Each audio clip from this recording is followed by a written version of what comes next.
Now, thanks to 90 Mile Wines and Anytime Fitness Glenelg, it's Chewing the Fat with Bevan Jones.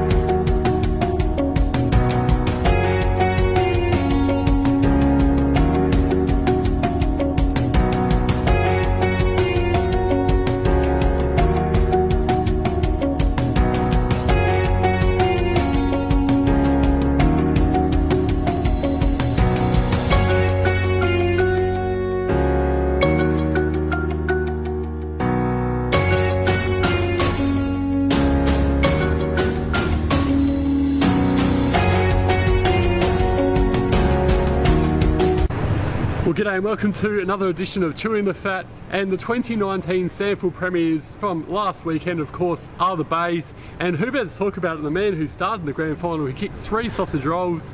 He played only the 10 games this year because of a tragic broken arm, which we'll talk about in a moment. Josh Scott, great to have you on Chewing the Fat, mate. Thanks for having me, Bevan. Absolute pleasure. Now, talk to us through the game, mate.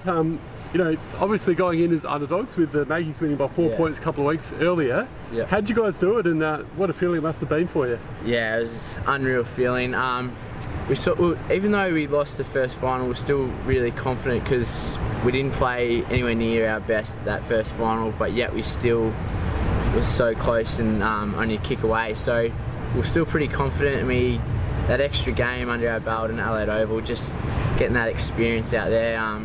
We're really confident going in, and yeah, you wouldn't know we're underdogs really. Like the boys, the feeling around the group was just excitement, and just knowing we could do it if we played our best. So yeah, it worked out that way in the day.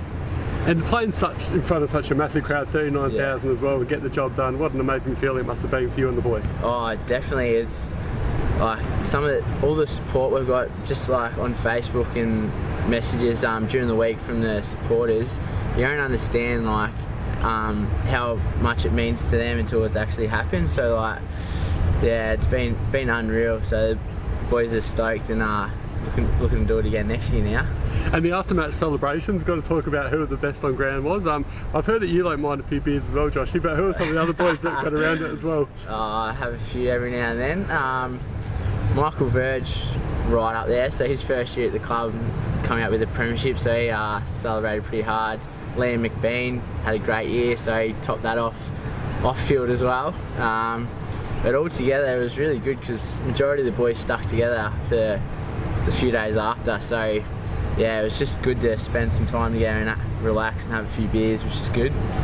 And obviously such a surreal feeling as well. Oh yeah, it's I said to my parents, I said, hasn't sunk in yet, but it's like saying you're a Premiership player. So, but the celebrations after, just the people we had around the club, like it made it feel surreal pretty much, just because of the feeling that was going around.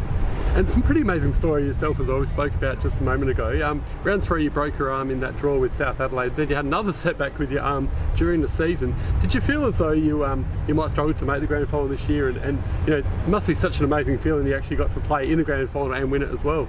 Yeah, definitely. So yeah, completely snapped my radius in my right forearm round 3, and then so I had surgery. I put a 12 centimetre plate and about 8 screws, I think it was, in my arm. That was giving me about a 10-week period to a recovery period, and then finally got back. Still a bit of pain, but felt okay.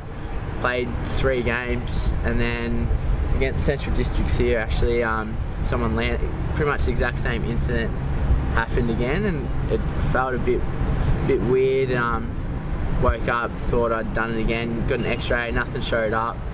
A few weeks later, still in pain, got another x-ray, and there's actually 2 separate breaks up my arm, on the same arm obviously, and yeah, they said that the earliest return date would be the grand final, and obviously I'm a realist.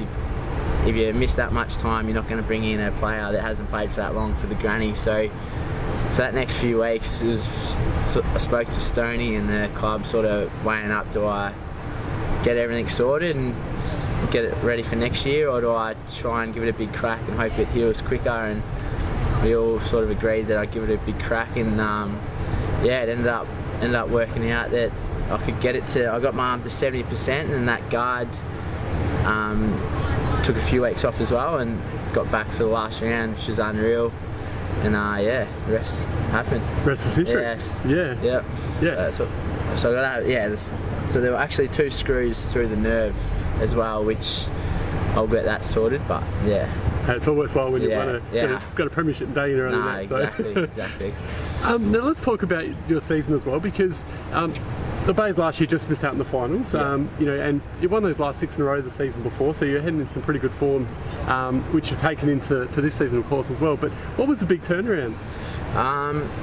Obviously, so Matt Loken left Christmas time, the pre-season before last. So Mark comes in around that time. It was always going to take us a bit to get going, but he had his game style he wanted us to play, and he had his mind set on that, knew it wasn't going to be a quick fix. So he just hammered that into us, and obviously we were getting used to that. The first few rounds took a while, but when it sort of clicked and we got the confidence in Mark and in the way we were playing, it was sort of, once we got that feeling, it was all go ahead from there. So we knocked off a few of the good sides that last 6 games, and going into pre-season, the boys, energetic and just excited, knowing that we could have a genuine crack, and it's worked out this way. So it's all happened really quickly, to be honest. Like, obviously it was the big picture, but Mark's done an unreal job, and the whole club has. And yourself personally, you're from Lakes Entrance originally, and you mentioned before your dad's a Kiwi as well. Yeah. Mate, how'd you end up at the Bays? So I played in the TAC Cup for Gippsland Power, played there for 3 years, and then missed out in the draft, and Nick Stevens was my coach back there, and he got the job at Glenelg and said if it doesn't work out in the draft, come over with me. And I was obviously missed out in the draft, I was flat, and he goes, we'll fly over, have a look around. I said, nah mate, I'm coming over, I'll just wing it, start fresh. Moved over, and then I think this is my 6th or 7th year, I think it was my 6th season, so I'm loving it here. So set in Adelaide, me and my partner Lily, so we've got a house and a couple of dogs, and going well. Any ambitions of playing AFL footy again? It's every footballer's dream, but obviously I'm 25 now, and I've had my gap. I had my time where I probably had my chance, but you always try to play the best footy you can. But I'm happy here, and if it happens, it happens. But I'm loving playing footy at Glenelg. Well, there's a guy by the name of Marlon Pickett who was 27 on Saturday. He played the grand final for the Tigers, so hey, there's hope for you still yet, Joshy. Won't read about that happening too often, we are. But unreal story that one, wasn't it? Now, let's talk about some of the boys around the club. Who do you feel as though is your funniest teammate, and why? Funniest, probably Darcy Bailey. Darcy Bailey, Michael Verge, but Bailey just, I reckon. And why is that? Oh, he just some of the stuff that comes out of his mouth, you just don't expect it, and it's just, you're always laughing when you're around him. He's great to have around the change rooms. Like, any moment he's, no matter what other feeling is around the rooms, he's always got something funny to say. Him and Verge, I reckon. And the biggest pest around the club, who would that be?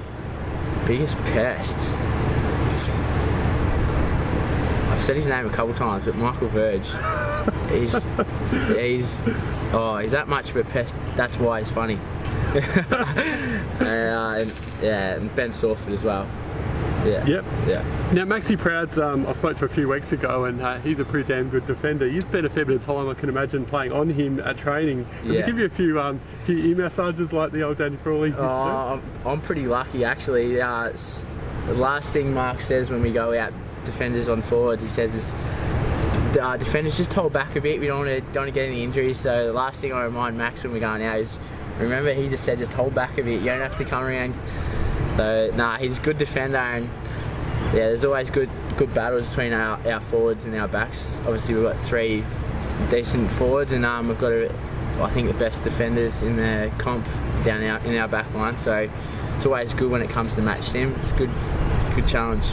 Well, you're definitely right about that. The defence was superb in the grand final with Crowdy, Curran and Ubergang as well. Yeah. So, yeah. And another one as well, which I always love hearing about, is the practical jokes. So, do you get around any of those sort of things, Josh? Or? I get around them, but I usually get in trouble, so I've sort of laid off that now. But in the past, there's been a lot, but this year's actually, there's boys have pretty switched on this year, and it's sort of started to die down a bit. So yeah, it's not heaps going around, but there's always someone doing something cheeky. And who's the biggest rat bag for that, you reckon? Tell you who's underrated when it comes to little things like that, and it's Will Gould, and he's probably going to not be here next season, but he's sneaky with stuff like that. He's not afraid to speak up and just do a few little things, so I reckon he'll fit in well in the AFL. And you got a Darwin for your footy trip this year. Who's going to be the best on ground for that, you reckon, and why? Oh, I'm favourite. I reckon Marlon Motlop, just in his hometown, he'll just sort of say, "Follow me, boys." I reckon. So I reckon Marlon have it, take the reins, and just Liam and Michael Virgin, just hands down, just has to be about them all the time. This have to be the big dogs. But no, it's good. It'll be good fun. So there's majority of the squad going actually. So yeah, it'll be a good way to celebrate the flag. Look out, Darwin. Yeah. What a trip that's going to be. Hey, Josh Scott, congratulations again on the flag, mate. It's been a pleasure chatting to you on Chewing the Fat, and we look forward to speaking again in the future. No, thanks for having me. Cheers. Thanks so much.